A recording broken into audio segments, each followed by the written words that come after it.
Good afternoon. 2020 has been a tough year for Nashville. Started back in March with the devastating tornadoes that we had that tore through some of our neighborhoods. Continued through the pandemic and the events of this past summer. And now this. The cowardly bombing on Christmas morning right here in the heart of our downtown.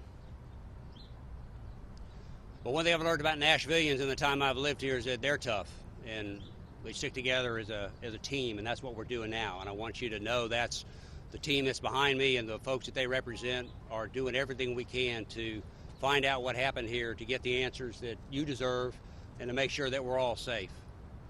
So one of the toughest groups of folks we've got here in Middle Tennessee is our law enforcement and first responders. And nowhere, in my experience in law enforcement, has that ever been plainer to me than what happened early yesterday morning.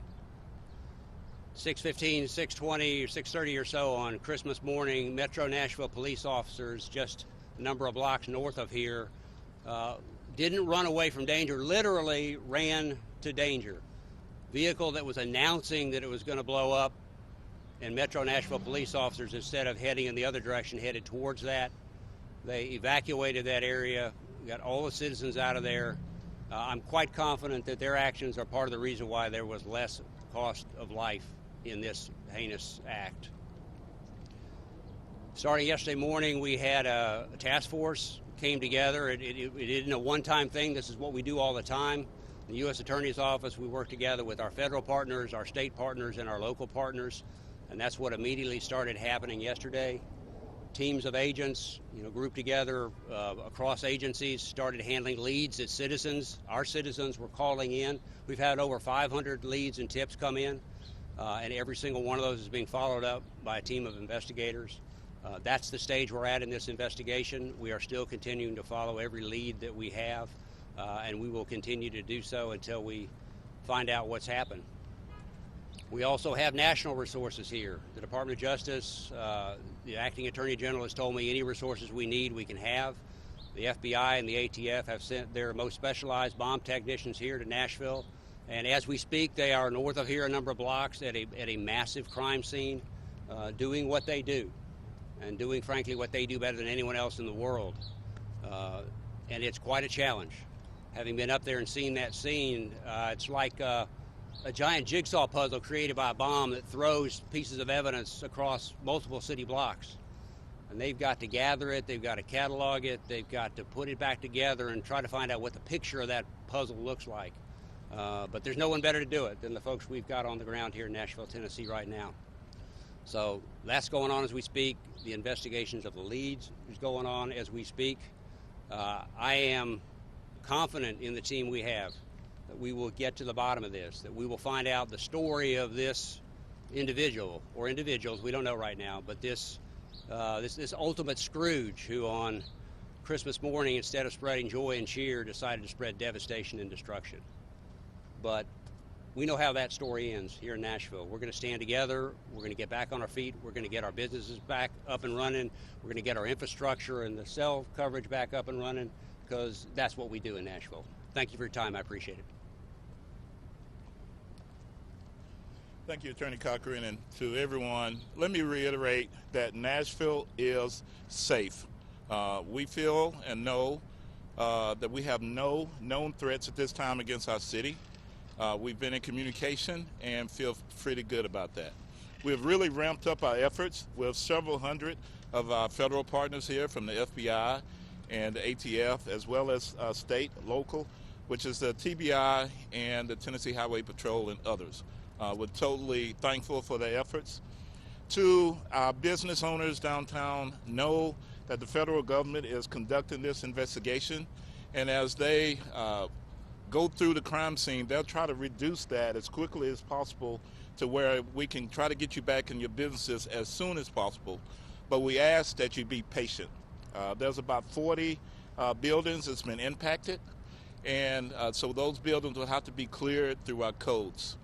If you have any information pertaining to this, please contact 615-74-CRIME or fbi.gov/Nashville. Thank you.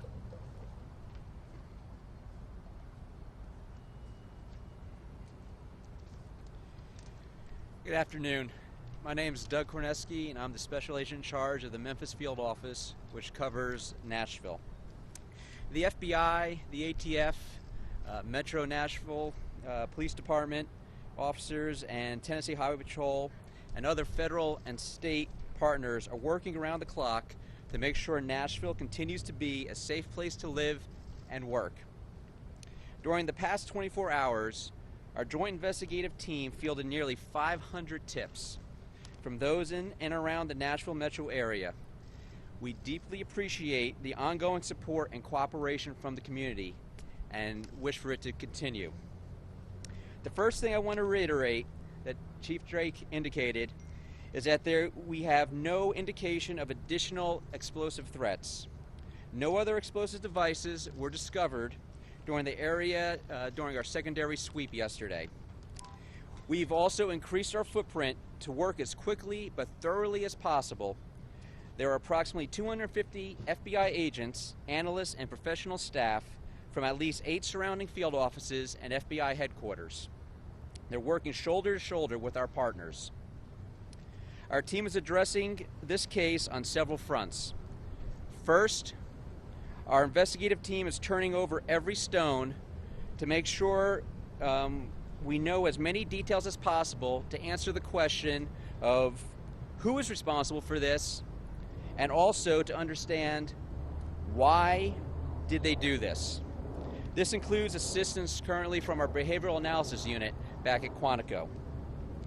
Secondly, our evidence response teams are committed to documenting and collecting all of the evidence to support the facts learned by the investigative team. We know this affects local businesses and are committed to processing the scene in a timely but thorough way. We are starting from the outermost perimeter of the crime scene and working our way inward. We hope to have the outer area complete and turn over to the city of Nashville within the next day or so, so that they can conduct the necessary inspections. Again, I want to thank the citizens of Nashville for their trust in the FBI and our federal and state and local partners, and also for the cooperation of all of our partners who stand here today with me. Thank you. Good afternoon. My name is Mickey French. I'm the Special Agent in charge for the Nashville Field Division. ATF has numerous personnel here on the ground working seamlessly with all the agencies represented. Specifically, we have the National Response Team. ATF's National Response Team is the only accredited forensic investigative team in the country. They're outstanding at what they do. They're made up of certified explosive specialists, bomb technicians, forensic chemists, engineers, and we have integrated and working seamlessly with the Metro Nashville Police Department as well as the FBI and all agencies involved. Just to reiterate what everybody has said before me, we've had over 500 leads and tips, and our job as a law enforcement agency is to make sure that this community is safe. And we are making sure that we're following through with each and every one of these tips and leads seamlessly, integrated, with no effort at all, and no impact, hopefully keeping the community safe. Thank you. All right. At this time, we can answer a few questions, mindful that we can't really get into too much details of the investigation. We know you have questions and information, but we'll attempt to take a few at this time. Yes, sir. You've identified a person of interest. Is there anything you can tell us about that person? So we can't confirm any individuals or anybody we've identified. Again, as we've mentioned, we have over 500 investigative leads, and we're following up on every one of those. So there are a number of individuals that we're looking at. So at this point, we're not prepared to identify any single individual. Is there any reason to believe anybody's out there that you're actively searching for? At this point, we don't have any indication that we are looking for another subject. But again, there's 500 leads we're running through, so there's all kinds of individuals we're looking for. Korneski was found at that scene. Has there been any identification placed on this issue? That is something we're vigorously working on right now. Do you believe this may be tied to the person responsible? We do not know at this point, but we're working under that assumption and processing as such. believe it was one person acting alone. We do not know that. We're following up every investigative lead, although we do believe there are currently no active threats. So this seems so absolutely random, out of nowhere, that an RV would have an announcement warning of an explosion and then it would happen. What kind of a person would do this, and how confident are you that you'll be able to find them and find out why? So I can't answer what kind of person. Again, we're engaging with our behavioral analysis unit back at Quantico. They are experts in this area, so we hope to get some answers through them. I'm sorry, what's the second part? And how confident then are you that you will be able to find the person and then find out why they did this? I am fairly confident we will be able to identify an individual or ascertain what has occurred. It's going to take us some time, but this team behind me and my folks and our folks in the field, we're very good at what we do. Sir, can you just repeat, just because I misheard you, so you're working on the assumption that the human remains in situ, whatever was found that was the person involved? We are not working on any assumptions. We are addressing it to rule it out or to identify it. Do you know if this person or... Excuse me? I cannot comment on that. What I can say is just confirm we do have some activity going on in that area. Can you talk to the wireless being down here in Nashville and in Kentucky? When will that be back up possibly? That's a better question for the mayor. Let's let him say a few words. Okay. Is there any belief that the target was the AT&T building? Is that something you're investigating, whether or not to knock out some of this communication? We're looking at every possible motive that could be involved. Thank you. Thanks, everybody. I'm going to have Mayor Cooper. He wants to address the public now, and I think he's going to have a few words here. Mayor? Well, thank you. I'll be very brief. I think I'm grateful to the team behind us, and Nashville's depending on them to do a great job. And our resolve as a community to both rebuild second and to find the culprit is very great. I want to thank them. This is several hundred agents. This is our national best stepping forward to help us solve this crime. But also locally, our EMTs, our firemen, our police officers who've been so heroic in this last few days. I want to ask the Chief Swan, I heard the question about communications. I know he's been in close touch with AT&T and our network communications to answer that question about outages and what we can expect going forward. But I want to thank the team behind me, count on them to deliver for us in Nashville and then our own city to commit to rebuilding. And I'm grateful to Governor Lee's request to the White House today to have a national emergency and to get federal help for rebuilding 2nd Avenue once that work begins. One other thing is we still have a curfew in Nashville and will until tomorrow afternoon. This is an active crime scene. I would encourage people not to come to downtown Nashville until that curfew is lifted and let the FBI and our federal partners do that work. But with that, let me introduce Chief Swan to talk about communications. Good afternoon. Again, not to reiterate, but I think it's important to just note our role right now in the city is to make sure that we are working closely with our partners, law enforcement partners, to ensure that anything that they need logistic-wise, we'll provide it for them. And as far as the telecommunication partners, we're working closely with them, AT&T, to ensure that we can get communication established back safely. They're here to work 24 hours. It is a big operation with the building itself, where we're trying to at least get the generators back in order so that the mobile phones will be back into operation, and then we're hoping within the next day, or if we're fortunate, it may take 1 or 2 days to get everything back online. But they're here to work with us, and we're hopeful that we'll get that back established. One thing to remember, I know Chief Drake had mentioned that even though we had this incident took place, the city still has to go on. We still have to make sure that all emergencies are met. The city is safe as far as doing our regular duties, so that's why we're happy that we do have our federal partners here. So again, we thank everybody and ask for the partners, actually the patience of Nashville. the partnership downtown as far as business owners and also residence owners. We are working to make sure that all water is turned off 2nd Avenue, and then also we're turning the electricity off as well to ensure that the safety of people going in and out of the buildings for investigation purposes. So thank you. Chief Dre, can you talk about your officers and how their critical actions to evacuate the area may have saved lives? Oh yeah, absolutely. Our officers responded to a shots fired call and didn't have any idea what else was going on. It's a typical police call, and as they arrived, they saw an RV that was giving out a message saying it would detonate within 15 minutes, a countdown would go, music would play, and instead of taking it as just maybe a threat and calling in and getting resources, they immediately began knocking on doors. They coordinated the resources to get everyone evacuated and out. And had they not done that, in fact, I watched a short video of an officer that had just moved out of the video frame when the explosion occurred and knocked him to the ground.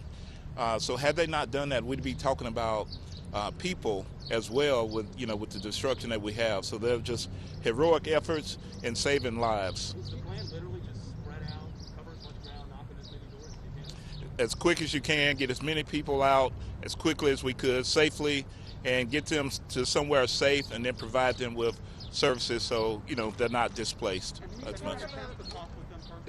I didn't hear you. Have you had a chance to talk with your officers personally? I have. I talked to each one of those at the scene, thanked them for their efforts, and they were really didn't want the thanks. They just felt that it was their job and it was their honor to be able to serve our city. What was that moment like for you, knowing the fact that they put themselves in harm's way in service of this city? It's a proud moment when we have our law enforcement professionals that are selfless like that. And they're not concerned about their own safety, but the safety of our city. We love our city. We're invested in it. And it just made me feel good to know that they made the right decision in saving lives and didn't worry about themselves as much. It felt really good. Was it just that the announcement that was coming from the RV, is that what caused them to start evacuating? The announcement, I can't give you verbatim, was just saying there would be a detonation within 15 minutes. Music would play, and then it would say there'd be a detonation in 14 minutes. So it was a countdown going. And so they began immediately evacuating, not knowing what we had. We called for our hazardous device units to respond, and just at that time it detonated. So. All right, guys, thank you. Sorry, that's all we have time for questions. We'll be back in touch with you. I want to thank you guys for staying with us to help us get critical information out. We know we'll deal with the rest for one-on-one side avails, so we'll do our best to get to you guys. We appreciate it. You'll hear from us again regularly. Thanks for sticking with us. Thank you.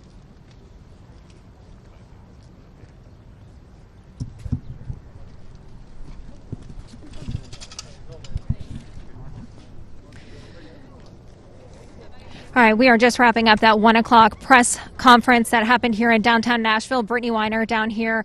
And some of the big things that I want to highlight from this press conference right here is that they were talking about a crime scene that's in Antioch, an investigation that's going on. We know that it's involving the FBI, but they had no more comment onto exactly if this is connected to the bombing that we had down here in downtown Nashville yesterday. All that they would be saying is that they could confirm that there is an investigation happening right now in Antioch. Of course, we are going to continue to check that out, and we'll give you any updates. Now, they also said that they can't confirm at this time if there is a person of interest. So it's unclear right now at this scene in Antioch what they're going to be looking for, if this is possibly a person of interest, but something that we're continuing to work our sources, and we'll let you know as we learn more about that. The FBI says that they received about 500 tips since the bombing happened yesterday. Tons of information coming into the FBI. They want that information to continue to come in. They don't know if this was just one person, multiple people that were involved in all of this, so they just want that information. Again, 500 tips. They say about 250 agents from the FBI are out here working. But again, this is a multi-agency investigation down here. It's not just the FBI. We have local